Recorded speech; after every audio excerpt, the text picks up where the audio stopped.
Marilyn Savant is the person with the highest recorded IQ to date. In her weekly column for Parade magazine, she proposed a problem known today as the Monty Hall Paradox. Imagine you are in a contest and must choose between three doors. Behind one of them is a car, and behind the other two, a goat.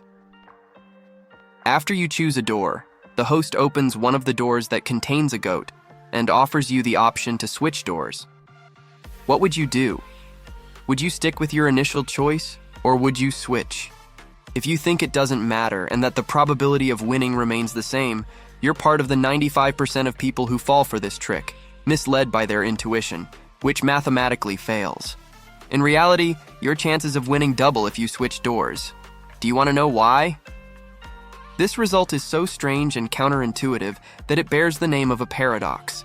It's the Monty Hall Paradox, demonstrating how poor our brains are at calculating probabilities and statistics.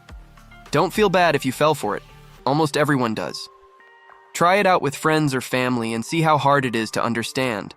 You can watch this video 1,000 times, and many will still have the wrong intuition, thinking that the probability doesn't change.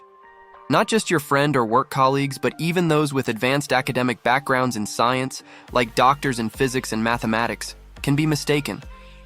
Yes, I was too when I first heard about it. The situation is so paradoxical and controversial that Marilyn Savant, who brought it to light, faced the relentless wrath of society, particularly from the intellectual elite who collectively thought she was wrong. It's a story that's both comical and tragic, offering a lesson for us to learn. To understand better, let's do a bit of history.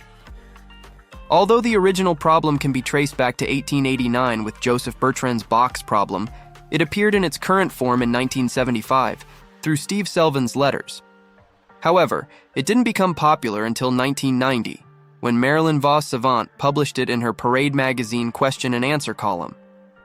Savant, an American who gained fame in the 1980s for entering the Guinness Book of Records for achieving the highest IQ test score of 228, was hired by Parade to write a weekly column answering questions. In the September 9th, 1990 issue, she published the question that led to this paradox. Her affirmative response, that it's better to switch doors, caused an uproar across the country. How could the probability change?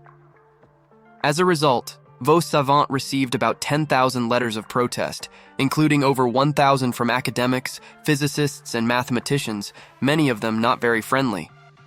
Critics claimed she was wrong and needed to review basic probability books before attempting to answer such questions. The controversy highlighted the national crisis in mathematical education. Acknowledging her mistake would have constructively contributed to addressing a deplorable situation. Many irritated mathematicians demanded she change her opinion, insisting she was wrong.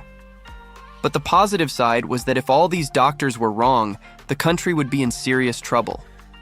There were even sexist remarks, suggesting women might see mathematical problems differently than men. So, who was right? Savant, or the thousands of doctorate holders in physics and mathematics, as well as our common sense and intuition? The problem was discussed on every corner, becoming a national sensation. Everyone wanted to know who was right about this problem, which bears the name of the Monty Hall Paradox due to its resemblance to a famous TV show. Let's delve deeper into the topic.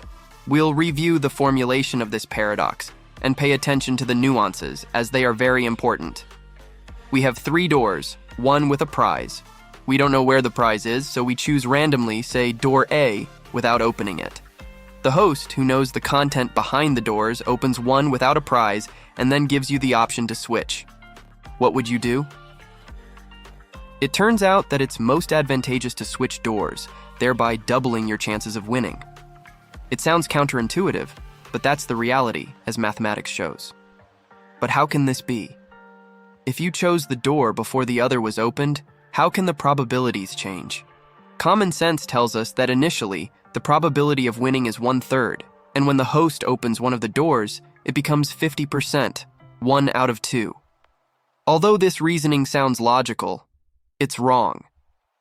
The subtle error lies in the fact that the host, when opening one of the doors, knows what's behind it.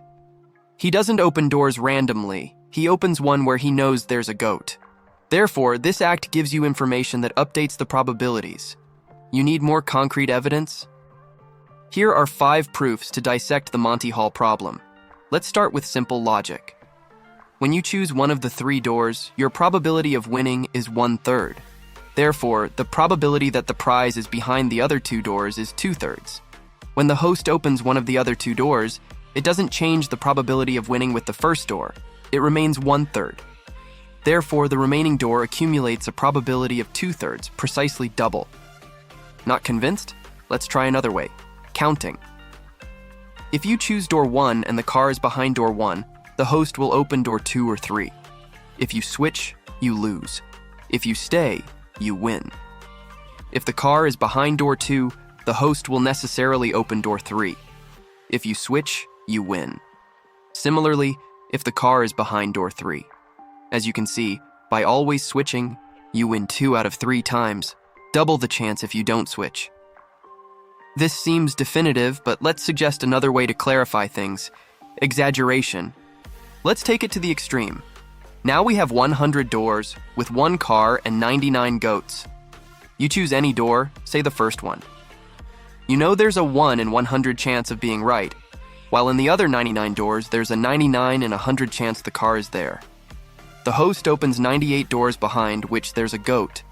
2 doors remain, the one you chose, which still has a 1 in 100 probability, and the other door, which has absorbed the probability of the rest of the doors in the game, holding a 99 in 100 chance. This reasoning becomes especially visual with a deck of cards. You can do this at home. Take an American deck of 56 cards. Choose one at random, say the Ace of Hearts. The probability is 1 in 56. Now someone takes the deck and discards 54 cards that are not the Ace of Hearts, leaving 2 cards, yours and another. One of them must be the Ace of Hearts.